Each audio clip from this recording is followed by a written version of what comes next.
Ku puji Tuhan yang ciptakan gunung dan lembah, yang menghamparkan samudra dan bentangkan megah. Matahari bercahaya menurut perintahnya, bintang bulan turut serta nyatakan kuasanya. Ku puji Tuhan yang berikan makanan manusia, dengan sabdanya dijadikan alam semesta. Sungguh ajaib kejadian yang diciptakannya, di langit juga di bumi, besar kuasanya. Bunga semerbak menyatakan kemuliaannya, butir embun topan lebat turut firman-Nya, dan segala makhluk hidup tunduk kepadanya. Tak satu pun yang terlewat dari pandangannya. Mari kita berdoa. Bapa kami di surga, terima kasih Tuhan, kami ucapkan kehadirat-Mu pada pagi hari ini. Di hari Sabat-Mu yang indah ini, kami memuji memuliakan nama Tuhan, dan kami berterima kasih atas segala berkat-berkat Tuhan yang telah memeliharakan kami sepanjang minggu bekerja kami hingga tiba pada Sabat-Mu yang pagi hari ini. Tuhan, banyak dosa dan pelanggaran yang kami lakukan. Ampunkan segala dosa dan pelanggaran kami, agar kami dapat layak datang kepada Tuhan.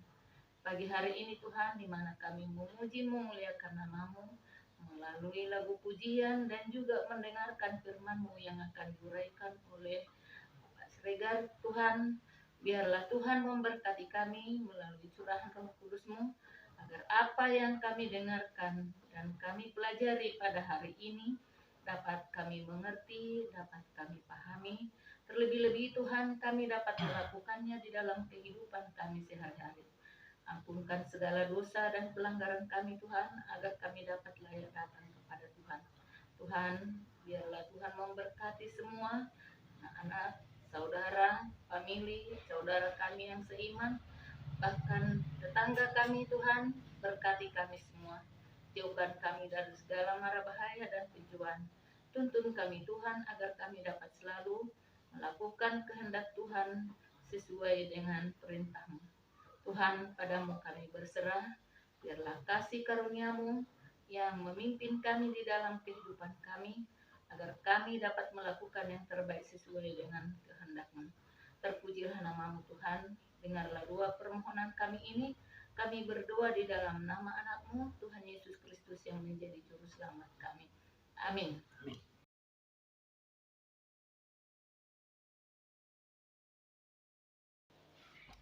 Sebagai ayat pujian bagi kita, ayat bersahutan, yaitu yang kita ambil dari surat Matius. Surat Matius pasal 18 ayat 15 sampai ayat yang ke-20. Surat Matius pasal 18 ayat 15 sampai ayat yang ke-20.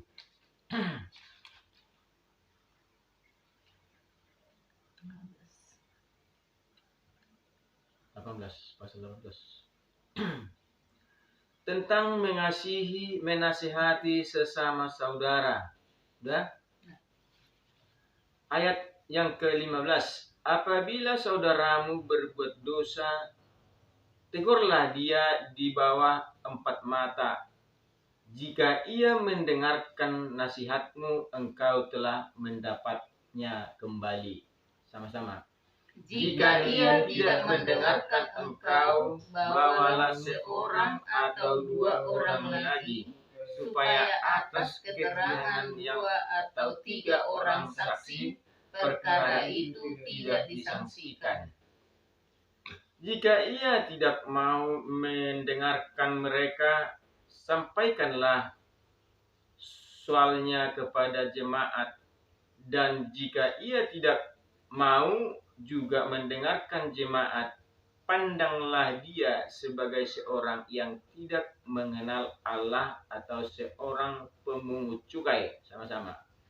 Aku tidak berkata kepadamu, sesungguhnya apa yang kamu ikat di dunia ini akan terikat di surga, dan apa yang kamu lepaskan di dunia ini akan terlepas di surga.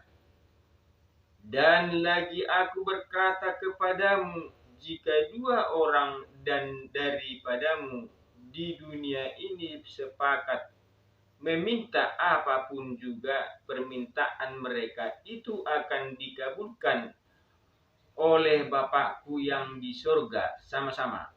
Sebab di mana dua atau tiga orang firman dalam namaku, di pelajaran aku ada firman Tuhan pada saat mereka.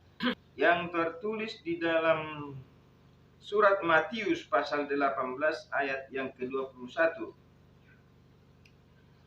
Perumpamaan tentang pengampunan.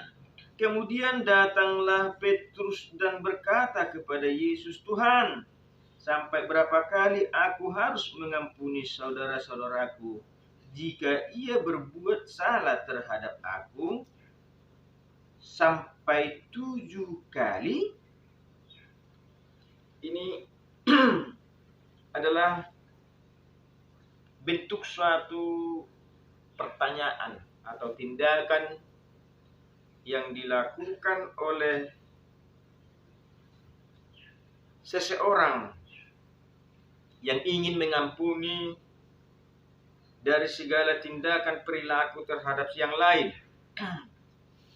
Sebagaimana juga pemahaman dari si Petrus tentang mengampuni dipertanyakan oleh Petrus kepada Yesus pada saat itu, sebagaimana tadi sudah disampaikan oleh Petrus kepada Yesus, sampai berapa kalikah saya ini mengampuni saudara-saudaraku yang bersalah kepadaku? Tentu ini suatu pertanyaan yang sangat penting disampaikan ataupun alasan yang disampaikan oleh Petrus ini terhadap Yesus, dan Petrus pun ingin mengetahui sampai bagaimana pertanyaan itu harus dijawab oleh Yesus itu sendiri.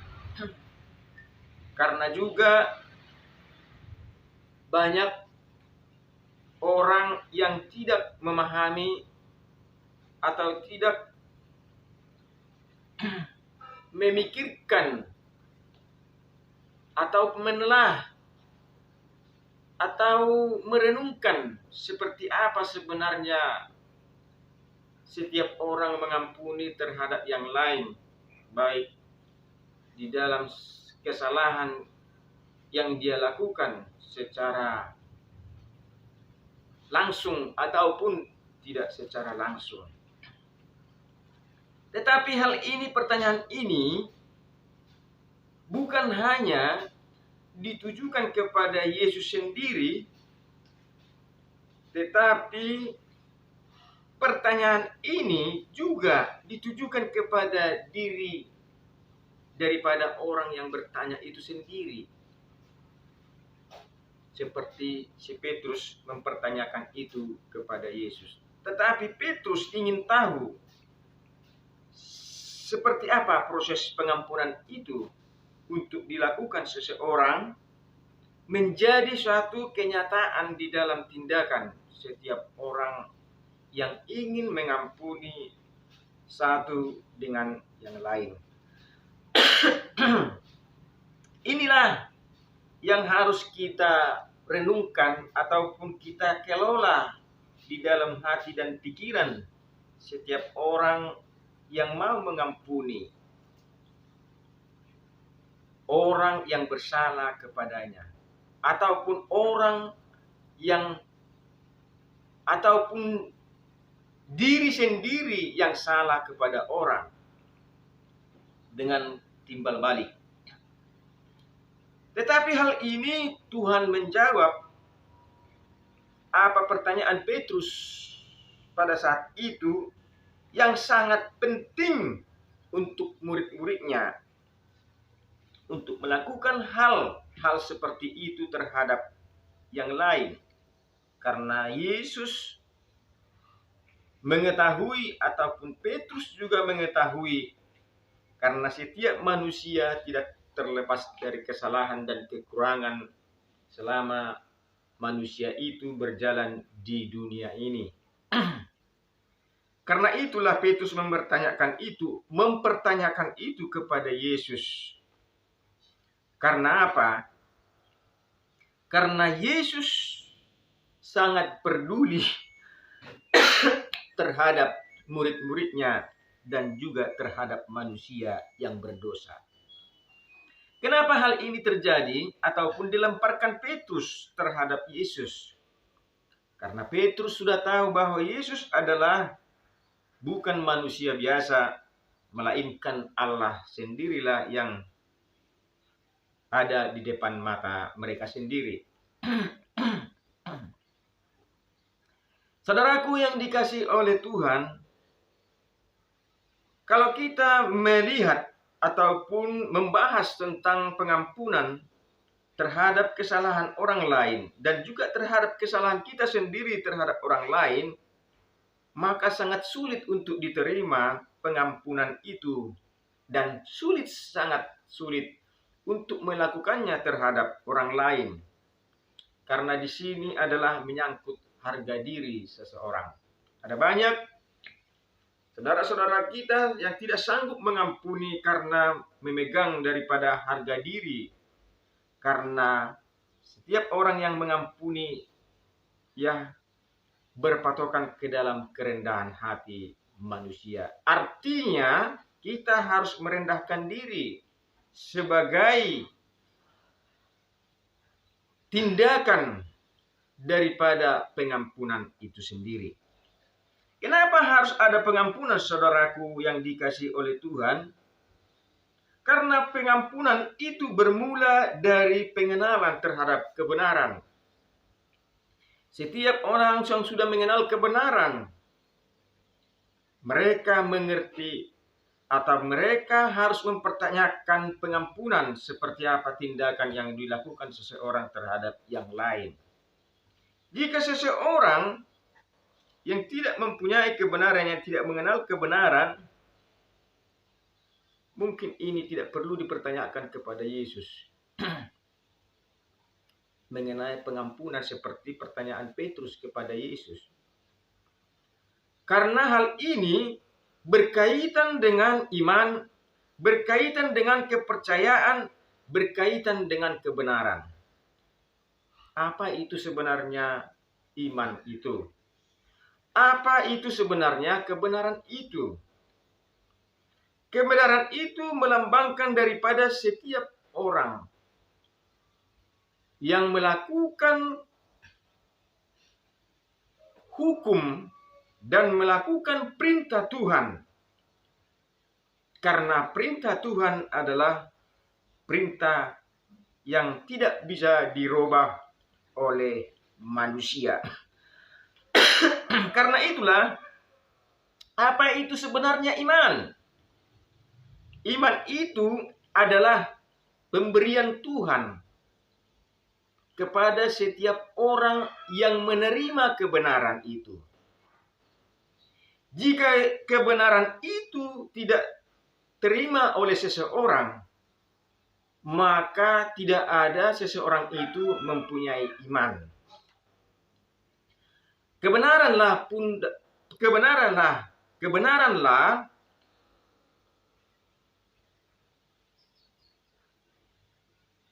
suatu patokan untuk mendapatkan ataupun memiliki iman di dalam kehidupan orang lain. Pondasi iman adalah kebenaran yang dihidupkan oleh seseorang itu di dalam hidupnya.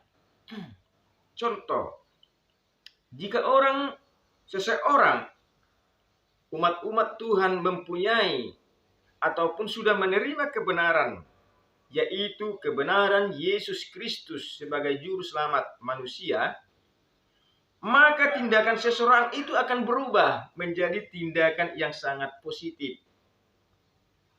Tindakan apapun yang mereka ataupun seseorang lakukan itu adalah harus berjalan di dalam kebenaran Tuhan. Dari tindakan itulah manusia ataupun orang lain melihat ataupun Tuhan melihat bahwa seseorang itu sudah mempunyai iman. Jika seseorang itu memiliki ataupun mendengarkan ataupun menerima kebenaran itu, tetapi seseorang itu tidak melakukan dalam tindakannya atau perbuatannya, maka seseorang itu tidak bisa dikatakan seseorang itu yang mempunyai iman. Itulah sebabnya kebenaran itu harus menjadi suatu pondasi bagi setiap manusia.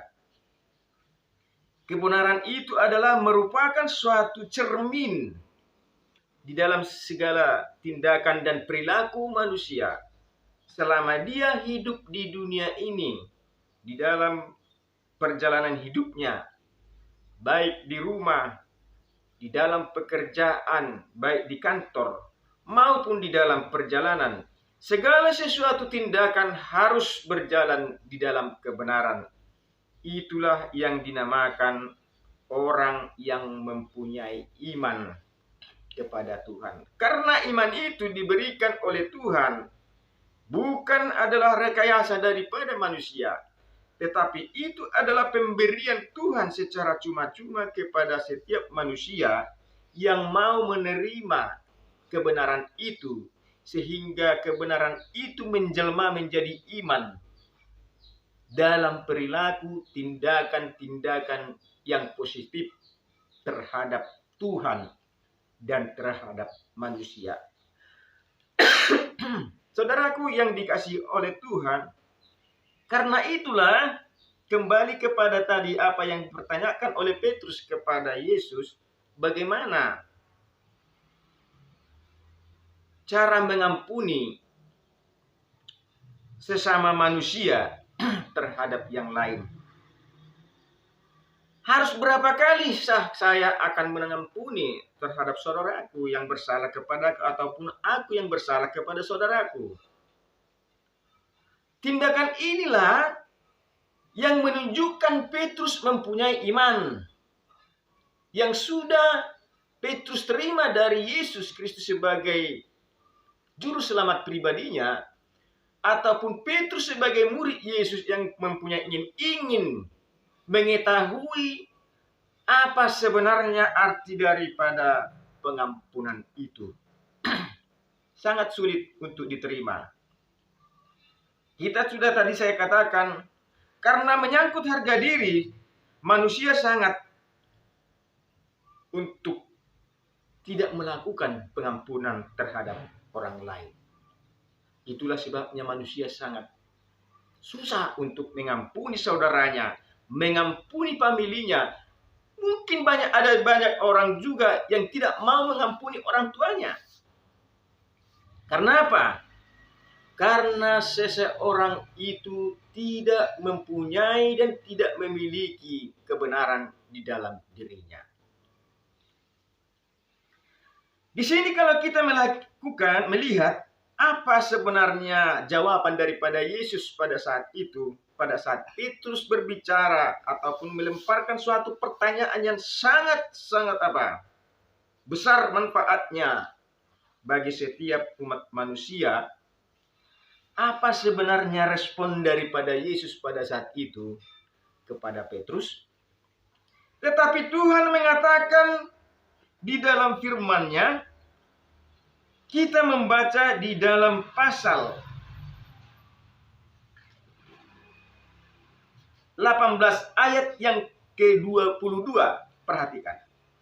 Yesus berkata kepadanya, "Bukan aku berkata kepadamu, bukan sampai 7 kali, melainkan sampai 70 kali 7 kali." Angka ini sebenarnya angka yang tidak bisa terputuskan. Yang mengartikan setiap manusia tidak ada batasannya untuk mengampuni kepada orang lain. Tidak ada batasannya.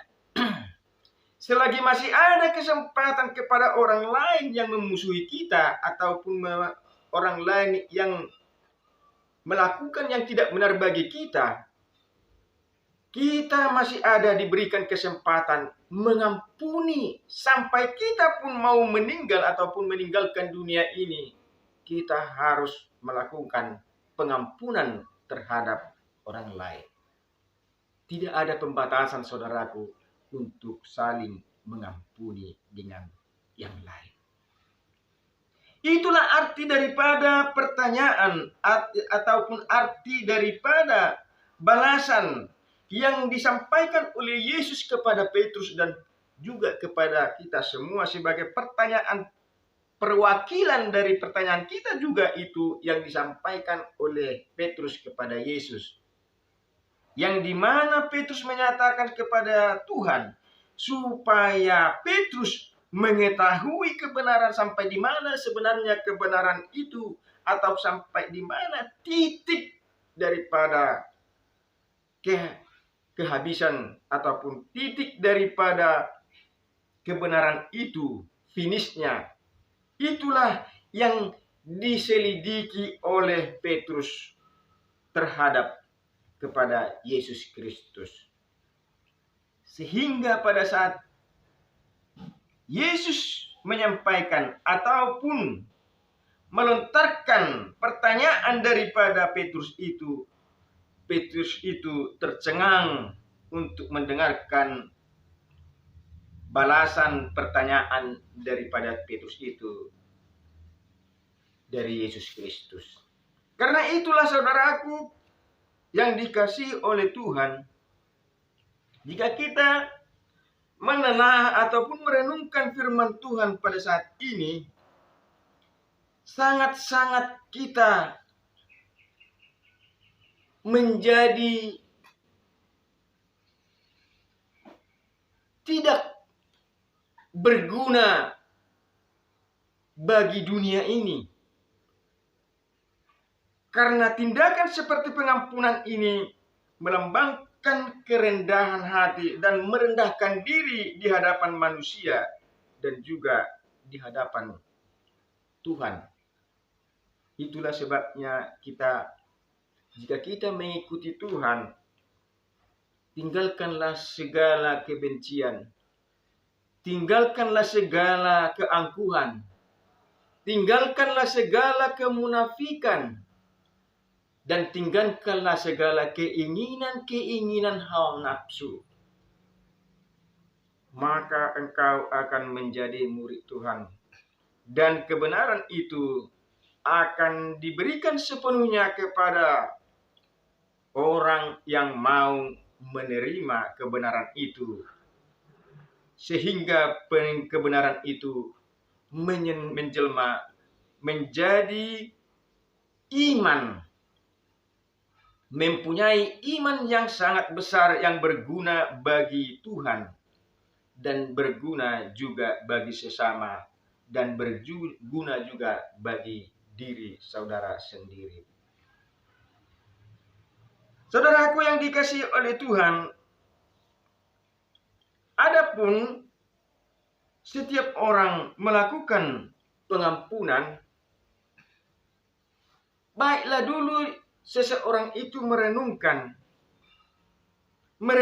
kebenaran tetapi bukan merenungkan kesalahan-kesalahan orang lain, ataupun merenungkan harga diri, ataupun merenungkan setiap harga diri seseorang itu yang ingin mengampuni satu dengan yang lain, ataupun mereka mengampuni saudaranya sendiri, mengampuni orang lain, ataupun mengampuni orang yang bersalah kepadanya, ataupun mengkhianati dia. Tetapi dia terlebih dahulu merenungkan firman Tuhan, merenungkan kebenaran itu sendiri, agar perkara segala pengampunan itu bisa terlaksana di dalam tindakan seseorang itu dalam pengampunan terhadap orang yang lain. Itulah sebabnya Tuhan mengarahkan kepada Petrus dan kepada kita semua pada saat sekarang ini, supaya kita mengampuni lebih daripada 7 kali 70 kali 7.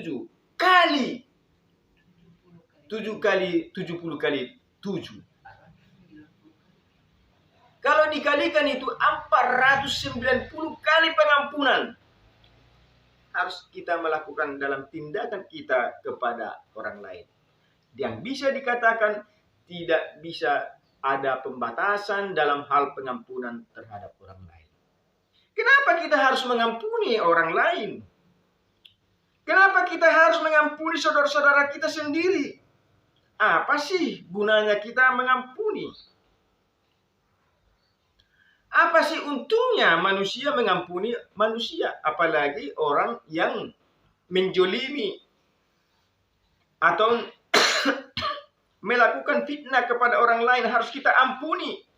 Ataupun musuh kita yang harus kita ampuni. Apa sebenarnya di balik semua ini? Di dalam hal kita mengampuni terhadap orang lain, maka ini harus kita renungkan ataupun kita harus koreksi di dalam pribadi kita. Dan harus kita aplikasikan apa yang kita sudah pelajari dan apa yang kita sudah terima kebenaran itu di dalam kehidupan kita. Inilah yang harus kita lakukan. Bagaimana Tuhan ataupun bagaimana tabiat Tuhan terhadap manusia, bagaimana tabiat Tuhan atas tindakan kita, inilah yang harus kita terapkan di dalam kehidupan kita. Tentu saja kita harus lebih memandang ke depan arti daripada pengampunan. Karena setiap manusia yang datang kepada Tuhan, tidak ada perbedaan suku dan bahasa ataupun tindakan perilaku di hadapan Tuhan. Semua harus sama dan seirama. Tidak ada di sana kemunafikan jika dia sudah menerima kebenaran, yaitu Yesus Kristus sebagai juru selamat pribadinya. Dan tidak ada persepsi yang lain, pendapat yang lain. Yang satu lagi menginginkan yang itu, yang satu lagi menginginkan yang itu. Tetapi tidak seperti itu. Jika seseorang itu ataupun manusia datang di hadapan Tuhan, Tuhan menyatukan persepsi dalam hal untuk menerima Yesus itu sebagai miliknya ataupun sebagai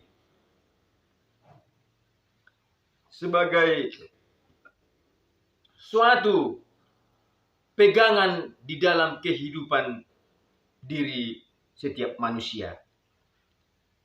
Pegangan hidup manusia itu adalah melambangkan kehidupan yang kekal, bukan kehidupan pada saat sekarang ini, di dunia ini. Tetapi Yesus sudah memandang lebih jauh bagaimana manusia itu untuk hidup kembali pada saat akhir zaman ataupun pada saat kedatangannya yang kedua kali.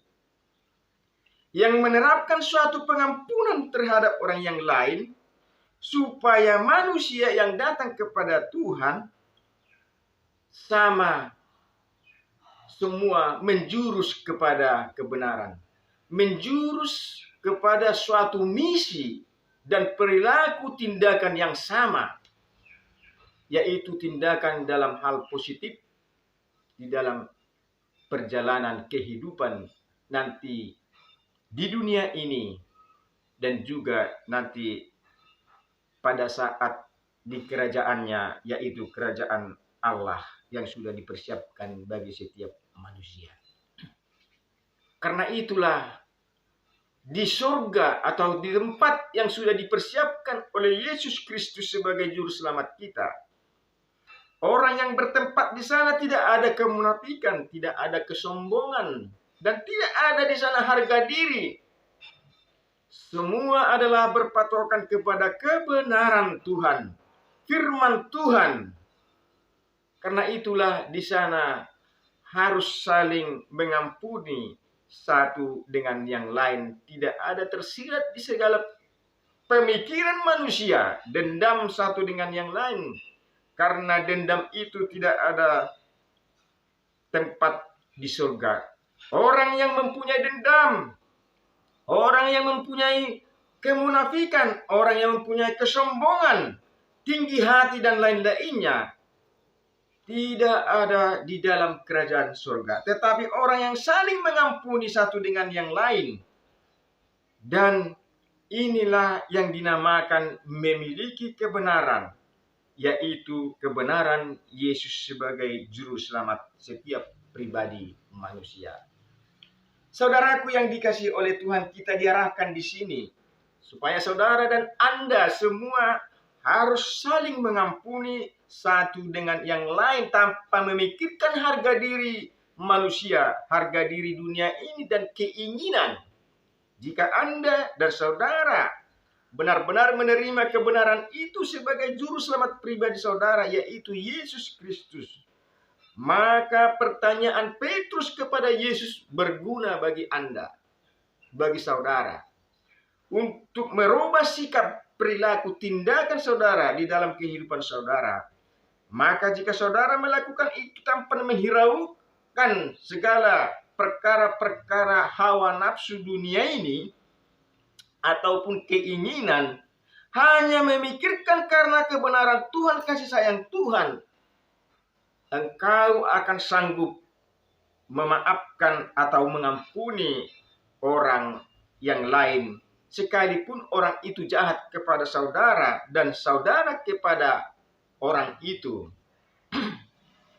Saya yakin dan percaya, dan firman Tuhan menyatakan bahwa saudara akan sanggup mengampuni orang yang lain terhadap yang lain juga. Saudaraku yang dikasihi oleh Tuhan, melalui firman Tuhan ini kita dihadapkan kepada suatu fenomena yang sangat susah untuk dilakukan di dalam segala tindakan dan perilaku. Karena hal ini merupakan suatu gambaran tabiat yang dimiliki oleh seseorang yang mengenal kebenaran dan yang menerima kebenaran dan yang memiliki kebenaran itu sendiri. Hal ini bermula daripada apa yang sudah dipertanyakan oleh Petrus kepada Yesus tentang hal pengampunan. Jika kita mengatakan bahwa kita itu adalah seorang yang benar di hadapan Tuhan, tetapi kita ataupun saudara tidak melakukan apa yang benar itu di dalam saudara, maka saudara tidak akan pernah memiliki kebenaran itu. Artinya di sini memiliki berarti mengapresiasikan tindakan di dalam tindakan perilaku kita terhadap orang lain, terhadap keluarga, ataupun terhadap di dalam famili dan lingkungan. Inilah orang-orang yang memiliki kebenaran. Dia menerima kebenaran, dia mendengarkan kebenaran, Tetapi dia tidak pernah memiliki kebenaran itu dengan hal melalui perilaku dan tindakan yang dilakukan oleh seseorang yang mau untuk melakukan perubahan di dalam tindakan perilakunya sehari-hari terhadap sesama, apalagi terhadap Tuhan. Inilah artinya memiliki kebenaran. Banyak orang di dunia ini menerima kebenaran. Banyak orang di dunia ini mendengarkan kebenaran. Tetapi dia tidak pernah banyak orang memiliki kebenaran. Hanya pendengar saja. Hanya penyampaian saja. Di dalam media sosial pada saat ini, ataupun media-media yang lain, banyak orang dari mulai orang yang kecil sampai orang yang tua menyampaikan firman Tuhan kepada banyak orang melalui Facebook, Twitter, Instagram, dan lain-lainnya. Semua berlomba-lomba untuk menyampaikan firman Tuhan. Tetapi orang seperti ini banyak yang tidak memiliki kebenaran itu. Yang artinya firman Tuhan itu adalah suatu kebenaran. Yang sudah disampaikan oleh Allah. Sampaikan oleh Yesus Kristus melalui Alkitab. Yang harus disampaikan ke seluruh dunia itu. Itu benar harus dilakukan. Tetapi alangkah baiknya kita harus memiliki kebenaran itu di dalam hidup kita. Lalu kita melakukan itu, menyampaikan kepada orang lain. Tetapi jika kita adalah seorang yang menerima kebenaran ataupun menerima kebenaran ataupun mendengarkan kebenaran, tetapi kita tidak memiliki kebenaran itu, maka seseorang itu yang paling tidak berguna di hadapan Tuhan. Karena tidak sesuai dengan perilaku tindakannya dan apa yang sudah disampaikan kepada orang lain. Dia hanya menyampaikan, tetapi dia tidak memiliki kebenaran itu sendiri di dalam kehidupannya. Ada banyak seperti itu pada saat sekarang, zaman akhir sekarang ini. Dia pintar menyampaikan firman Tuhan, tetapi dia tidak memiliki kebenaran itu di dalam kehidupannya. Artinya tadi saya sampaikan sekali lagi, kebenaran itu menunjukkan daripada tindakan setiap orang. Itulah kebenaran itu. Tidak hanya harus membicarakan kebenaran ini melalui mulut ataupun pengajaran-pengajaran, tetapi lebih diutamakan melalui tindakan kita sehari-hari atau perbuatan kita sehari-hari terhadap sesama manusia, terhadap lingkungan, dan terhadap orang tua, terutama terhadap Tuhan. Itulah sebabnya diingatkan kepada kita sekarang ini melalui pertanyaan Petrus kepada Yesus Kristus sebagai juru selamat kita, agar kita hati-hati untuk menerima dan untuk mendengarkan firman Tuhan dan merenungkan firman Tuhan, sekaligus untuk memiliki firman Tuhan itu. Memiliki artinya melakukan melalui tindakan dan perilaku kita terhadap orang lain, melalui pengampunan-pengampunan yang tidak ada batasannya yang harus kita lakukan selama kita masih hidup di dunia ini. Inilah yang bisa saya sampaikan pada hari ini sebagai renungan firman Tuhan yang tertulis di dalam surat Matius pasal 18 ayat yang ke-15 sampai ayat yang ke-22 yang menyatakan kita harus saling mengampuni satu dengan yang lain lebih daripada 7 kali 7, melainkan tidak ada batasannya. 400 berapa tadi? Mengampuni 490 kali. Yang berarti tidak ada batasan untuk mengampuni terhadap orang lain. Apapun alasannya, ataupun seseorang itu tidak menerima pengampunan terhadap apa yang kita lakukan kepadanya sendiri, bahwa itu mungkin tidak berarti. Sangat berarti sekalipun pengampunan kita itu tidak diterima oleh seseorang, bahwa itu adalah urusannya pribadi terhadap Tuhan. Tetapi kalau saudara dan saya dan Anda mengampuni melalui kebenaran Tuhan, ataupun melalui kebenaran Yesus Kristus yang saudara lakukan itu terhadap orang lain, bukan karena kepintaran saudara ataupun kebolehan saudara untuk mengampuni saudara-saudaramu, tidak berarti itu bagi Tuhan. Tetapi harus mengandalkan kebenaran itu, Anda mengampuni dengan orang yang lain. Inilah yang dinamakan adalah kebenaran yang berasal dari Tuhan Yesus Kristus. Inilah yang bisa saya sampaikan firman Tuhan pada saat ini. Kiranya Tuhan memberkati kita. Amin.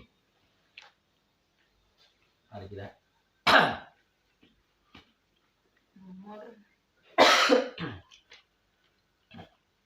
Nomor 89. Sebagai lagu penutup, kita membuka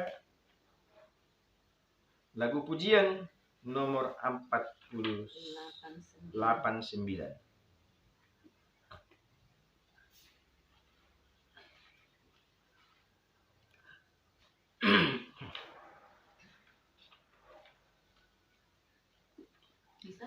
Besarlah ya Tuhan kasih setiamu, tiada bayang yang menudingmu. Kasih-Mu kekal tak pernah ubah.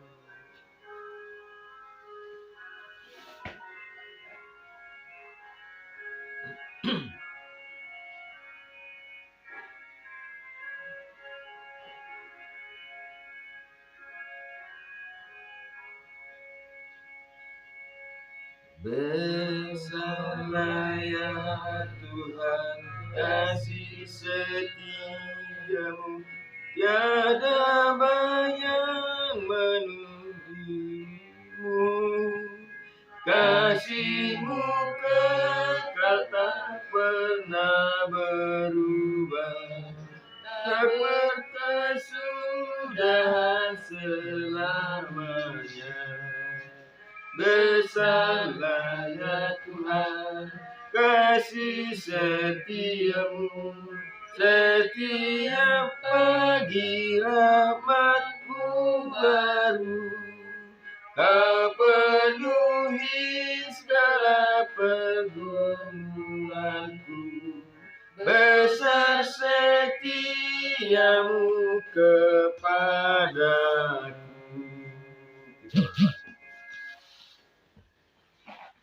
Bapa kami yang kudus, yang kami sembah, yang kami puji dan kami puja. Pada hari yang kudus ini Tuhan, kami di sini berkumpul yang sangat melakukan kesederhanaan di dalam kebaktian pemujian bagi nama Tuhan. Kami tahu Tuhan sudah hadir di tempat ini untuk memimpin kami dan untuk mengajari kami merenungkan firman Tuhan dan berdoa dan berbicara dengan Tuhan melalui firman-Mu yang sudah kami pelajari pada saat ini. Tuhan Bapa di surga, biarlah malaikat Tuhan dan Roh Kudus-Mu yang selalu bekerja di dalam hati dan pikiran kami, dalam segala tindakan dan perilaku kami, agar di mana segala perilaku itu menunjukkan keberhasilan daripada kuasa Tuhan yang ada pada hidup kami ini, dan kami sanggup untuk mengampuni satu dengan yang lain. Tuhan, terima kasih semuanya sudah kami terima kebenaran itu di dalam kehidupan kami. Tetapi biarlah kami memiliki kebenaran itu, agar kebenaran itu menjadi menjelma, menjadi iman yang sangat besar dan sangat kuat di dalam hidup kami.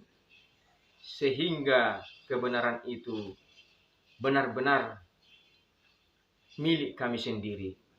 Sehingga nama Tuhan kami muliakan. Tuhan, terima kasih semua pelajaran dan firman Tuhan yang sudah kami pelajari. Biarlah melalui firman-Mu ini, sebagaimana Petrus memberikan pertanyaan kepada Tuhan mengenai hal pengampunan, yang mengartikan bahwa Tuhan sudah menjawab. Dalam hal pengampunan tidak ada batasannya kepada orang lain. Tuhan, itulah melambangkan pengampunan itu merupakan suatu tabiat daripada Tuhan, yang tidak pernah dendam kepada orang-orang yang menurut kepada firman Tuhan dan menurut kebenaran. Tuhan mengampuni segala kekurangan dan dosa kami. Kami tahu bahwa kami adalah orang yang berdosa, yang tidak layak di hadapan Tuhan. Tetapi karena kasih karunia Tuhan yang melayakkan kami di hadapan-Mu, sehingga kami memberanikan diri untuk berbicara dan berdoa kepada Tuhan dan menyembah Tuhan. Inilah yang kami bawakan kepadamu ya Tuhan. Terimalah seluruh persembahan dan permohonan kami ya Tuhan, dan perbaktian kami ini menjadi kemuliaan bagi nama Tuhan, berkat bagi kami dan berkat bagi sesama kami manusia. Tuhan, sementara kami untuk menyelesaikan perbaktian kami, biarlah Tuhan pengurapan-Mu yang berlaku atas hidup kami, berlaku atas hidup daripada anak-anak yang Tuhan percayakan yang tidak bersama dengan kami, dengan saudara-saudara kami seiman, dengan saudara-saudara kami yang melihat acara pada saat ini yang sangat sederhana ini. Biarlah Tuhan mengurapi mereka menjadi suatu kenyataan yang baik dan positif di dalam kehidupan kami dan kehidupan mereka. Terima kasih Tuhan, terpujilah nama-Mu. Kami persembahkan doa ini hanya di dalam nama Tuhan Yesus Kristus Juru Selamat kami. Mari kita berdoa. Bapa kami yang di surga, dikuduskanlah nama-Mu. Datanglah kerajaan-Mu, jadilah kehendak-Mu di bumi seperti di surga. Berikanlah kami pada hari ini makanan kami yang secukupnya. Dan ampunilah kami akan kesalahan kami seperti kami juga mengampuni orang yang bersalah kepada kami. Dan janganlah membawa kami ke dalam pencobaan, tetapi lepaskanlah kami daripada yang jahat. Karena Engkau yang punya kerajaan dan kuasa dan kemuliaan sampai selama-lamanya. Kasih Allah Bapa Maha Besar yang bersemawi di kerajaan surga, kasih anak-Mu Tuhan Yesus Kristus yang menjadi juru selamat kami di dunia ini, yang membawa kami ke dalam kebenaran dan kesempurnaan, dan persekutuan Roh Kuduslah yang memimpin kami ya Tuhan, untuk mengajar kami dan menuntun kami di dalam kebenaran Tuhan. Terima kasih Tuhan, terpujilah nama. Terimalah doa kami di dalam nama Tuhan Yesus Kristus Juru Selamat kami. Amin.